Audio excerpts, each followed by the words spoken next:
اب ذرا غور کیجئے کہ بات تو ہوئی تھی نبی علیہ السلام کے درمیان اور آپ کے چاروں صحابہ کے درمیان، لیکن اس بات کو سن کے جبریل علیہ السلام نیچے اتر آتے ہیں اور وہ بھی اپنی پسندیدہ چیزیں بتاتے ہیں۔ جب جبریل علیہ السلام نے چیزیں بتا دیں تو اس کے بعد کہا، اے اللہ کے حبیب صلی اللہ علیہ وسلم، اللہ رب العزت نے مجھے پیغام دے کر بھیجا، جاؤ میرے محبوب صلی اللہ علیہ وسلم کی مجلس ہے، انہوں نے بھی اپنی پسندیدہ چیزیں بتائیں، ان کے یاروں نے بھی پسندیدہ چیزیں بتائیں، جبرائیل تم بھی اپنی پسندیدہ چیزیں بتانا اور پھر میری بھی 3 پسندیدہ چیزیں بتانا۔ سبحان اللہ، یہ کیا مقبول مجلسیں تھیں، یہ کیا اللہ کو محبوب مجلسیں تھیں کہ اللہ رب العزت خود پیغام بھیج رہے ہیں کہ مجھے بھی 3 چیزیں بہت پسند ہیں۔ چنانچہ پہلی چیز یہ بتائی گئی کہ جو بندہ فاقے پر صبر کرتا ہے یہ بندہ مجھے بہت پسند ہوتا ہے۔ اگر اللہ تعالیٰ کسی کے رزق کو کم لکھ دے اور وہ بندہ صبر کے ساتھ وقت گزارے، شکوے نہ کرے، شکایتیں نہ کرے، اللہ اس بندے سے بہت راضی ہوتے ہیں۔ اس لیے روایت میں آتا ہے کہ قیامت کا دن ہوگا، ایک غریب آدمی اللہ کے سامنے پیش کیا جائے گا، نیک ہوگا تو اللہ تعالیٰ اس طرح اس سے معذرت کریں گے کہ دنیا میں تمہیں تھوڑا رزق دیا، جیسے ایک دوست اپنے دوسرے دوست سے کسی بات پہ معذرت کرتا ہے۔ اللہ تعالیٰ گویا اس طرح اس غریب بندے سے جو صبر کرنے والا ہوگا قیامت کے دن معذرت فرمائیں گے۔ یہ چیز اللہ تعالیٰ کو بہت پسند ہے کہ انسان کو اگر فاقہ آ جائے یا انسان کو تنگی آ جائے تو وہ صبر کرے، اپنی طرف سے محنت اور کوشش کرے، محفلوں میں بیٹھ کے اللہ کے شکوے نہ کرے کہ ہمارا تو مقدر میں لکھا ہی کچھ نہیں، ہمیں تو دیا ہی کچھ نہیں۔ جو اللہ کی تقسیم پہ راضی رہے بہت خوش نصیب انسان۔ اس لیے کہتے ہیں کہ داؤد علیہ السلام پر اللہ نے وحی نازل فرمائی، اے داؤد اگر آپ کو کھانے میں سڑی ہوئی سبزی مل جائے تو سبزی کو نہ دیکھنا بلکہ اس بات پہ غور کرنا کہ جب میں نے رزق کو تقسیم کیا تھا تو مجھے یاد تھا۔ تو مومن کے لیے تو یہی بہت کافی، اللہ آپ نے زیادہ دیا یا تھوڑا دیا، یہ کتنی خوش نصیبی ہے، آپ نے ہم مسکینوں کو یاد تو رکھا، کچھ نہ کچھ تو ہمیں مل ہی گیا ہے۔ تو محبوب کی طرف سے،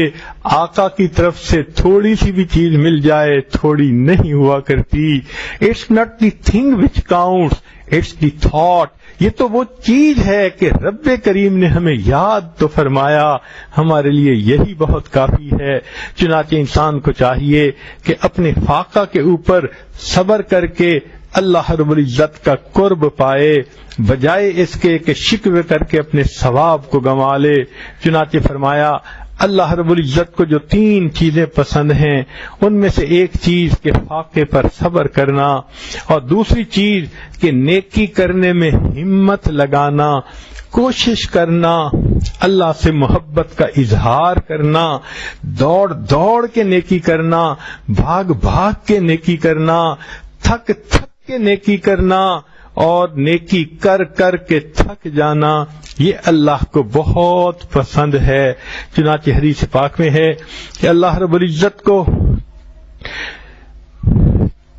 3 بندے بہت پسند ہیں، اور وہ 3 بندوں کو اللہ تعالیٰ فرشتوں کے سامنے دکھاتے ہیں، فخر فرماتے ہیں کہ دیکھو میرے اس بندے کو، یہ اس حال میں بھی میری عبادت کر رہا ہے۔ پہلا بندہ کہ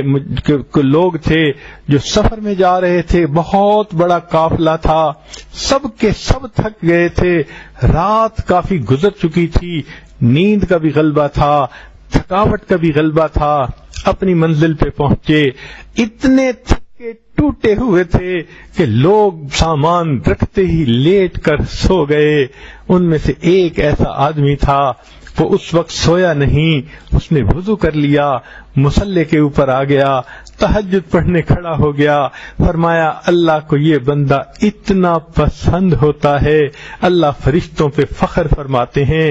دیکھو یہ بھی تو میرا بندہ ہے، اس پر بھی تھکاوٹ تھی، اس پر بھی نیند غالب تھی، مگر اس نے نیند پہ غالب نہیں ہونے دیا،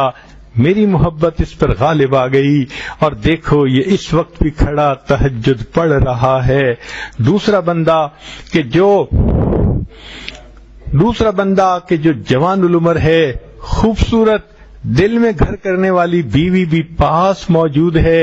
لیکن اس نے اپنا معمول ایسا بنایا ہوا ہے کہ بیوی کو وقت آگے پیچھے دے لیتا ہے، تہجد کا وقت فارغ رکھتا ہے، تہجد کے وقت مصلی پہ کھڑا ہو جاتا ہے۔ اللہ تعالیٰ اس نوجوان کو دیکھ کے خوش ہوتے ہیں، فرماتے ہیں کہ دیکھو اگر یہ چاہتا تو اپنی بیوی کے ساتھ مشغول ہو سکتا تھا، لیکن میری محبت اس پر غالب آئی، یہ مصلی کے اوپر کھڑا تہجد کی نماز پڑھ رہا ہے۔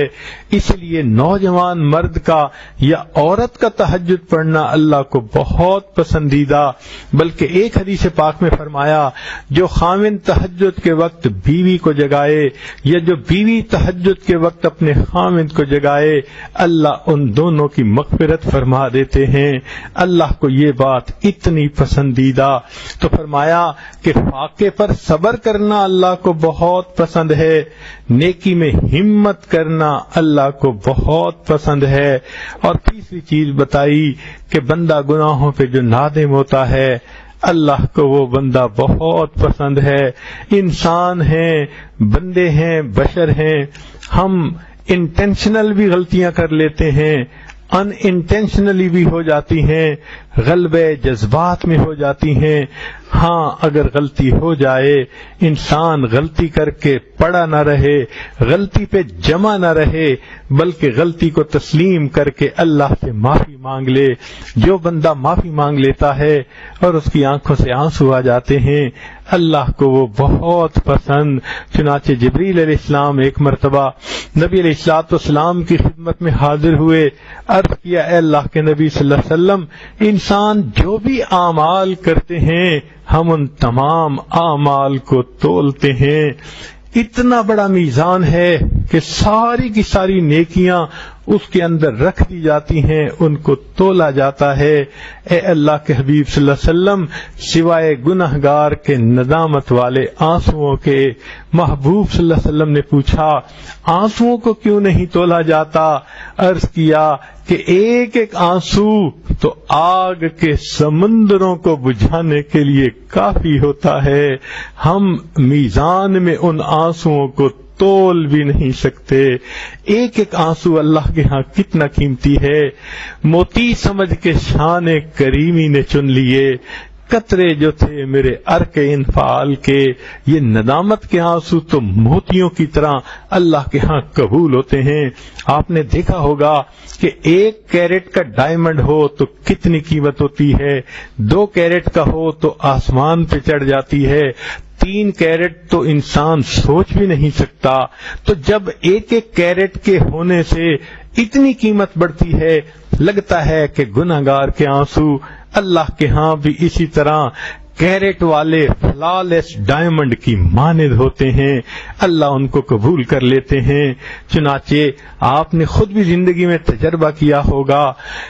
کہ اگر آپ کو کوئی امپورٹڈ چیز بازار میں ملے جو ہر وقت نہ ملتی ہو تو آپ اس کو مہنگی پرائس پہ بھی خرید لیتی ہیں۔ ہم نے لوگوں کو دیکھا دگنی پرائس پہ چیز خرید کے لے آتے ہیں، بھائی تم نے اتنا پیسہ کیوں لگا دیا، یہ آدھی پرائس پہ مل جاتی تھی۔ وہ کہتے ہیں جی نہیں، یہ امپورٹڈ اچھی کوالٹی کی چیز ہے اور یہ کبھی کبھی ملتی ہے، میں نے اس کو زیادہ پیسے دے کے خرید لیا۔ تو جب دنیا کا دستور ہے امپورٹڈ چیز کو زیادہ پیسے دے کے خرید لیتے ہیں، تو یہ بات ذہن میں رکھیے کہ عرش کے اوپر آسمانوں کی جو دنیا ہے اس میں ندامت کے آنسو نہیں ہوتے، فرشتے رونا نہیں جانتے، ان کے اندر احساس ندامت نہیں ہوتا، کیونکہ وہ تو اللہ کی نافرمانی ہی نہیں کرتے۔ لا یعصون اللہ ما امرہم ویفعلون ما یؤمرون، وہ تو بالکل روبوٹ کی طرح وہی کرتے رہتے ہیں جو ان کو حکم دیا جاتا ہے، تو ان کے پاس نافرمانی یا ندامت کے آنسو ہرگز نہیں ہیں۔ لہذا آسمان سے اوپر کی دنیا پر یہ چیز نہیں ہے. اور جب فرشتے دنیا میں کسی کو دیکھتے ہیں اس نے گناہ کر لیا، پھر نادم ہوا، شرمندہ ہوا، اب بیٹھا رو رہا ہے، تو اس کی آنکھوں کے یہ آنسو موتیوں کی طرح فرشتے چن لیتے ہیں، اللہ کے حضور پیش کرتے ہیں. اللہ، یہ وہ قیمتی متاع ہے جو اوپر کی دنیا میں نہیں ہوتی، یہ زمین سے ہی ملا کرتی ہے، ہم اسے لے کر آئے ہیں. پھر اللہ تعالیٰ اس کے اوپر ڈائمنڈ کا ریٹ لگا دیتی ہیں. خوش نصیب ہیں وہ عورتیں، وہ مرد جو اپنی زندگی کے گناہوں پہ اللہ کے سامنے نادم ہوں، شرمندہ ہوں، اور اپنے اللہ کو منانے کے لیے آنکھوں سے آنسو بہائیں. حدیث پاک سن لیجئے کہ ایک حدیث پاک میں آیا قیامت کے دن اللہ تعالیٰ حساب کتاب لیں گے، کچھ لوگ جنت میں چلے جائیں گے، کچھ جہنم میں چلے جائیں گے. پھر اللہ تعالیٰ انبیاء کو فرمائیں گے شفاعت کرو، ان لوگوں کو بھی جنت دے دی جائے گی. پھر علماء شفاعت کریں گے، حفاظ کریں گے، حتیٰ کہ شہداء کریں گے، عام جنتی بھی شفاعت کریں گے، اور سب کی شفاعت پر اللہ جس جس کو چاہیں گے اس کو جہنم سے نکال کے جنت عطا فرما دیں گے. البتہ پھر کوئی ایسا بندہ نہیں ہوگا جس کی شفاعت کرنے والا کوئی اور ہو. اس وقت ایک بندہ ایسا بھی ہوگا کہ اس کی پلکوں کا ایک بال اللہ کے سامنے یہ فریاد کرے گا، اے اللہ، میں اس بندے کی پلکوں کا بال ہوں اور میں گواہی دیتا ہوں کہ ایک مرتبہ ندامت کی وجہ سے اس کی آنکھ سے اتنا چھوٹا سا آنسو نکلا تھا، میں تر ہو گیا تھا.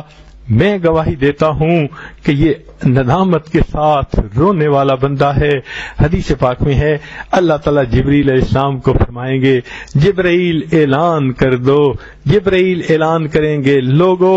یہ وہ شخص ہے جس کے پلکوں کے ایک بال نے گواہی دی، یہ ندامت کی وجہ سے اللہ کے سامنے رویا تھا. بال کی گواہی کو قبول کیا جاتا ہے اور اس کو جہنم سے نکال کے جنت عطا کر دی جاتی ہے. مکھی کے سر کے برابر بھی آنسو آنکھ سے نکل آئے وہ بھی جہنم سے نکال دیتا ہے. تو خوش نصیب ہے وہ آنکھیں جو ندامت کی وجہ سے تنہائی میں شرمندہ ہو کر اپنے گناہوں پہ آنسو بہاتی ہیں اور اپنے رب کو منانے کی کوشش کرتی ہیں. تو یہ ایک عجیب محفل تھی اس دنیا میں. محبوب صلی اللہ علیہ وسلم نے بھی 3 چیزیں بتائیں، صدیق اکبر رضی اللہ عنہ نے بھی بتائیں، عمر رضی اللہ عنہ نے بھی بتائیں، عثمان غنی نے، حضرت علی رضی اللہ تعالی عنہ نے، پھر جبرائیل علیہ السلام نے بھی بتائیں اور اللہ رب العزت نے بھی بتائیں. اللہ تعالی ہمیں ان تمام پسندیدہ چیزوں کو اپنانے کی توفیق عطا فرمائے، اور آج کی اس مجلس کے صدقے اللہ ہمارے گناہوں کو معاف فرمائے. وآخر دعوانا ان الحمد للہ رب العالمین.